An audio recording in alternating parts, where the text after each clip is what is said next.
Partijskите lideri imaат помалку од 24 часа да постигнат договор за нов изборен датум. До овој момент СДСМ тврдо стои на 5, а ВМРО ДПМН на 19 јули, потврди председателот Пендаровски. Дали цврстите ставови на партиите конечно ќе бидат доближени во предстојното денонокие? Па јас гледам дека партиите релативно цврсто стојат на своите ставови. Теоретски е возможен некаков договор, но тој поред Заев би го променил датумот на изборите многу малку. Значи од 5 до 8, и тоа е максимумот кој гледаме дека во моментот власта е подготвена да разговара.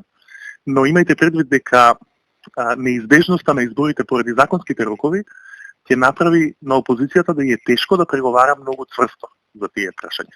Така што доколку не успеат да се договорите, настапат законските рокови, тогаш целиот притисок ќе се префрли низ опозицијата да учествува. Каков и да биде исходот од преговорите, кај добар дел од јавноста е присутен впечатокот дека образложението здравието на граѓаните пред се од некои политичари се злоупотребува. Што е побитно на власт, на политичките партии, власта или здравието на граѓаните според вас?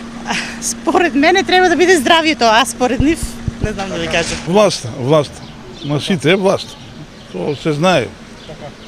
Ја ги прашуват, народот знае. Има некој интересира се, ама повеќе е за власт. Власт.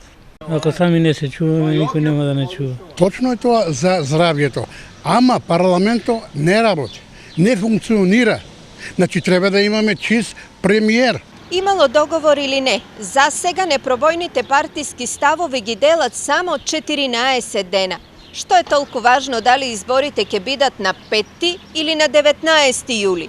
Или станува збор само за политички суети? Нема никаква епидемиолошка, здравствена, економска или политичка разлика помеѓу 5 и 15 јули. Така што тоа евентуално се работи за некакви политички поени или за спасување образ кој бил во право или кој бил посилен. Инаку во друга смисла нема никаква разлика помеѓу тие термини.